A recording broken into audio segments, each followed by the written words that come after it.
Alam niyo ba mga kapatid sa pananampalatayang Islam, isang hadith ng Rasul sallallahu alaihi wasallam na kanyang sinabi, kullu ummati mu'afa illa mujahirun. Lahat, sabi ng Propeta sallallahu alaihi wasallam, ng aking ummah, which is tayo ang tinutukoy noon, ang nasyon na ito, mu'afa. Ibig sabihin nun, lahat ng ummah ng Rasul sallallahu alaihi wasallam ay makakamtan nila ang rahma, ang awa at habag at kapatawaran ng Allah subhanahu wa ta'ala. Nag-guarantee ang Propeta Muhammad sallallahu alaihi wasallam, lahat ng ummah niya, maliban lang, illa mujahirun. Maliban na lang sa mga tao, naging lantaran sa kanilang paggawa ng kasalanan. Nakikita natin, subhanallah, katulad ng inisyara kanina ng khatib, na nakikita natin kalamak, yung nakikita natin sa pamamagitan ng cellphone. Makikita natin, subhanallah al-azim, yung pag-post nila ng kanilang mga ginagawa. At ang karamihan ng mga tao na ito ay mga mula sa mga kababaihan. Alhamdulillah ala ihsanihi wa shukru lahu ala tawfiqihi wa imtinanihi. Asyhadu an la ilaha illallah wahdahu la syarika la ta'ziman li sya'nihi. وأشهد أن محمدا عبده ورسوله الداعي إلى رضوانه والصلاة والسلام على أشرف الأنبياء والمرسلين نبينا وحبيبنا محمد وعلى آله وصحبه أجمعين. السلام عليكم ورحمة الله وبركاته.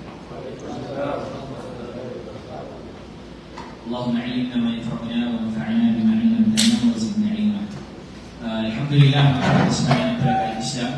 Una ang lahat ng papuri at pasasalamat at pagluluhati ay para lamang sa Allah subhanahu wa ta'ala. Mga kapatid sa pananampalatayang Islam, ang khutbah natin narinig kanina sa masjid ay isa sa mga paalaala sa bawat isa sa atin.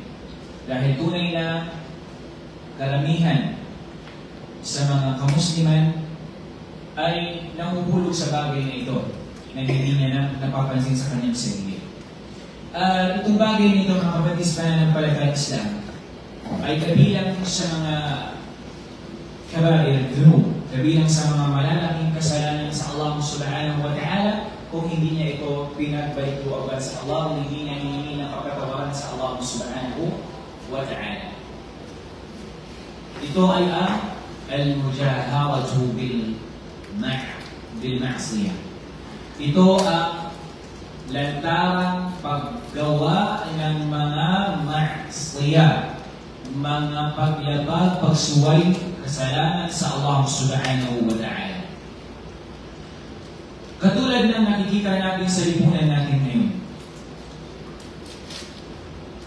mapakaibigan man, mapaasawa man, mapaanak man, mapakamag-anak man, at mga kaibigan, makikita at makikita natin sa kanila yung mga bagay nito.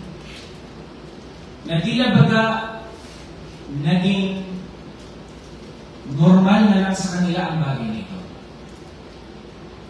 Na para bagang akala nila ay simpleng bagay na hindi ito sumasalungat sa syara, sa reliyon ng Allah subhanahu wa ta'ala.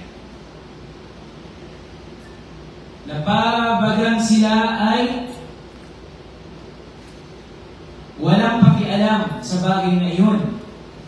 Ang importante, ang mahalaga sa kanila ay gawin kung ano ang gusto nilang gawin.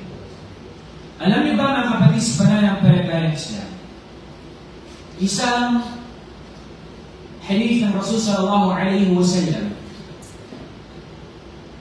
na kanyang sinabi, kullu ummati mu'afa illa mujahirun. Lahat sabi ng Propeta sallallahu alaihi wasallam ng aking ummah, which is tayo ang tinutukoy nun, ang nasyon na ito, mu'afa. Ibig sabihin nun, lahat ng ummah ng Rasul sallallahu alaihi wasallam ay makakamtan nila ang rahma, ang awa at habag at kapatawaran ng Allah subhanahu wa ta'ala. Nag-guarantee ang Propeta Muhammad sallallahu alaihi wasallam lahat ng ummah niya, maliban lang, ilan muhajirun, mujahirun. Maliban na lang sa mga tao, naging lantaran sa kanilang paggawa ng kasalanan. Nakikita natin, subhanallah, katulad ng inisyara kanina ng khatib, na nakikita natin kalamak, yung nakikita natin sa pamamagitan ng cellphone. Makikita natin, subhanallah al-azim, yung pag-post nila ng kanilang mga ginagawa. At ang karamihan ng mga tao na ito ay mga mula sa mga kababaihan. Makita mo sa anong uri ng application? Sisimula sa letter D. TikTok. Ano wala, ang makita mo doon kaliwat ka ng mga kababaihan. Walang hijab. Labas yung kanilang awa. Pinapakita nila yung kanilang awa sa madla.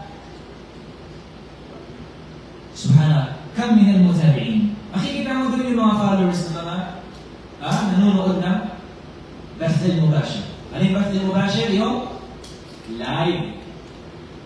Subhanallah. Ang iba sa kanila, fakhur. Parang proud na proud sila na marami pang nanonood sa kanila. MashaAllah, sabi nila. Dami nang sabi na nanonood sa amin. Marami ng followers. Million. Million. Kumalat na yung live niya sa iba't ibang mga social media. Subhanallah. Doon, kikita mo sa kanila yung pagiging proud ko sa bagay na yun. Akala nila, okay na. Akala nila, hindi sila makakuha ng kasalanan sa Allah subhanahu wa ta'ala. Diba? Sa iba bang platform, gano'n at gano'n yung mga kanilang mga ginagawa. Yung daily routine nila, a day in my life, na wala na hijab. At linas especially ang pinakamasakit din minsan, ano yung background ng kanilang video? Mga musika. Yung parang balang minsan, nadadala yung puso mo at napapahinga ka pa minsan. Diba? Lalong-lalo na kung maganda pa yung nagla-live na yun, sa video na yun, ala ka dyan, ng mga kalakayan, mga syabab. Subhanallah. Ikaw, bilang isang Muslim, isa sa mga tungkulin mo, lalong-lalo na kung kamag-anak mo ito, bigyan mo sila ng paaralan. Bigyan mo sila ng payo. Diba? Okay. Pagtapos sa mga kababaihan, ganoon din ang mga kalalakihan. Proud na proud sila na sinasabi, pinupost yung kanilang mga nagawang kasalanan. Ano sinasabi nila kalamitan? Pag nagtatanungan sila, ilan na ba yung naging J mo? JW mo? Ano yun? Joe. Sabi niya, marami na. Sabi niya, hindi ko na mabilang. Simula ng elementary ako. Simula nung nag-kolehiyo ako. Hada amrun na'asa. Amrun yukhalid ash-shar'. Yan ay bagay na salungat sa pinag-utos ng Allah subhanahu wa ta'ala. Paano ka magiging proud sa bagay na yun? Paano mo nagagawang ilantan? Paano mo nagagawang maging okay lang sa bagay na yun? Na alam mo masama yun. Di ba? Yung iba sa kanila, anong nangyayari? Sinasabi nila, ilan na yung nakasama mo sa ganito? Sa ganitong lugar. Diba? Ay, si Juan niya sabi niya, diba? Iba't iba yung mga ginagamit nilang minsan ng mga kataga. Pero, subhanallah, hindi siya appropriate sa tingin. Okay? Alam niyo yun, nakalala sa mga kalalakihan, di ba? Ikaw, bilang isang mananampalataya, subhanallah, mga kapatid, kapag nakagawa ka ng kasalanan sa Allah, subhanahu wa ta'ala, huwag mo itong huwag mo itong sasabihin, huwag mo itong ilalantad. Kung nakagawa ka ng kasalanan sa Allah subhanahu wa ta'ala, panatilihin mo yun sa iyong sarili lang at sa pagitan ng Allah at pagkatapos nun hingi mo sa Allah na kapatawaran sa Kanya. Okay? Ganun ang isang ugali ng isang Muslim. Na kapag siya ay nakagawa ng kasalanan sa Allah subhanahu wa ta'ala, hindi niya na kailangan ipos. Sabihin niyo dito. Wala rin sa Islam ito ang tawag na kumpisal. Sasabihin mo yung kasalanan mo dito sa? Saan? Saan? Diba? Wala tayo sa Islam. Dahil tayo, sinasamburi natin yung ating kasalanan, idinudulog natin yung ating kasalanan, at hinihingi natin ang ating kapatawaran sa ating kasalanan sa Allah subhanahu wa ta'ala. Kaya mga kapatid sa pananampalatayang Islam, itong paggamit ng jawal, ng cellphone, mayroong benepisyo ito at mayroong din pinsala sa isang mananampalataya. Kaya ikaw, bilang isang mananampalataya, iwasan mo sa iyong sarili na makapagbanggit na kung ano man yung nagawa mo ng mga ikaw ay sabihin natin hindi ka Muslim o kaya nung panahon hindi ka pa ginabayan ng Allah subhanahu wa ta'ala. Kung nakagawa ka ng kasalanan, ang gagawin natin? Ikikip natin yun. Okay? Hindi natin sasabihin sa iba. Okay? Kanina natin hihingi ng tulong. Kanina natin hihingi ng kapatawaran. Sa Allah subhanahu wa ta'ala. Baik? At dalangin natin sa Allah subhanahu wa ta'ala na nawa ay ilayo tayo ng Allah subhanahu wa ta'ala sa bagay na ito.